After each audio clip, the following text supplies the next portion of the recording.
Welcome to English Podcasts. Relax and enjoy your listening practice. Have you ever poured your entire heart, your savings, your sleep, and your sanity into a dream only to watch it collapse right in front of you? I have. Let me take you back a few years. There I was, keys in my hand, standing in front of my very first mini shop. My shop. The sign was freshly printed, the shelves were perfectly arranged, and I remember thinking, this is it. This is the beginning of my new life. Did you know that most small retail businesses struggle within the first year? I knew the statistics, I had read them, but I was different, or at least I thought I was.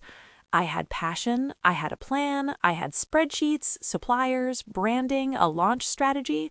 I even practiced how I would greet my first customer. And on opening day, I barely slept the night before. I was too excited. The first week felt magical. Friends came, a few curious neighbors stopped by. I told myself, see, it's working. But here's an interesting fact no one talks about enough. Excitement doesn't pay rent. Foot traffic matters. Margins matter. Cash flow matters. Slowly, reality crept in. Mornings became longer, evenings became quieter. Some days I would sit behind the counter for hours, pretending to reorganize products just to feel busy. I started calculating every coin in the register. Every unsold item felt personal, like rejection. And then came the moment every entrepreneur dreads. The numbers stopped making sense. Expenses were rising, sales were falling. I was trying everything: promotions, discounts, social media posts, flyers, partnerships. I smiled for customers and cried in the storage room. Have you ever tried so hard that you start questioning not your strategy, but yourself? That was me. When I finally closed that mini shop, it didn't feel like closing a business. It felt like admitting failure. I packed boxes late at night so fewer people would see. I avoided questions. I avoided mirrors. But here's what changed everything. One evening, sitting on the floor of that nearly empty shop, I asked myself a different question. Not, why did this fail? But what did this teach me? That shift was powerful. I realized something: I loved selling. I loved creating atmosphere. I loved talking to customers. I didn't hate business. I had just chosen the wrong place and maybe the wrong product. So instead of quitting entrepreneurship, I made a radical decision. I moved south. Yes, I packed my life into a few suitcases and relocated to a sunny coastal town. People thought I was escaping. Maybe I was, but I was also repositioning. Here's an interesting fact. Location can be more powerful than talent. In the right place, the right idea breathes differently. The South felt alive. Tourists, families, heat, laughter, and I noticed something very simple. Everyone wanted ice cream. Not occasionally, not seasonally in theory, constantly. So I started small. No big shop, no heavy rent, just a modest ice cream stand. Bright colors, a playful logo, a menu that made people smile. And this time, I used everything I had learned from failing. I tracked inventory daily. I negotiated with suppliers confidently. I understood cash flow. I paid attention to peak hours. I studied customer behavior like a scientist. Did you know that sometimes failure is just unpaid education?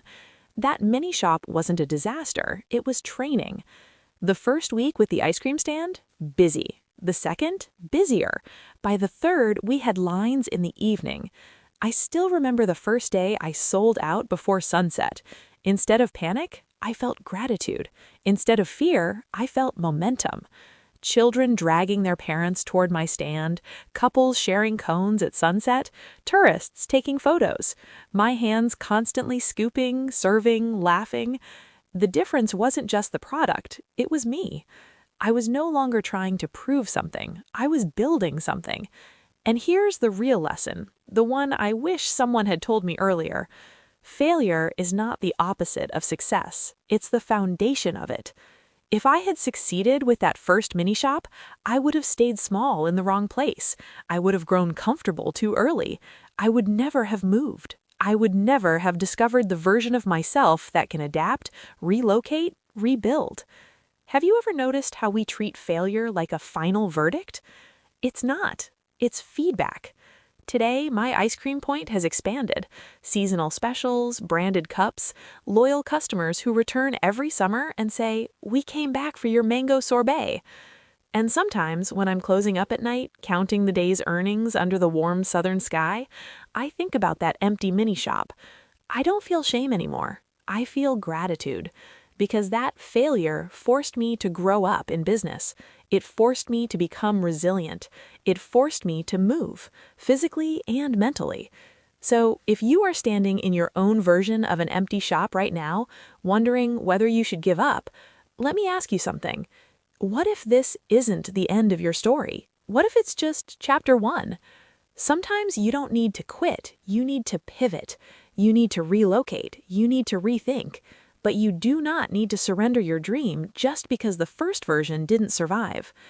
I opened a mini shop. I failed. I moved south. I sold ice cream. I built something stronger.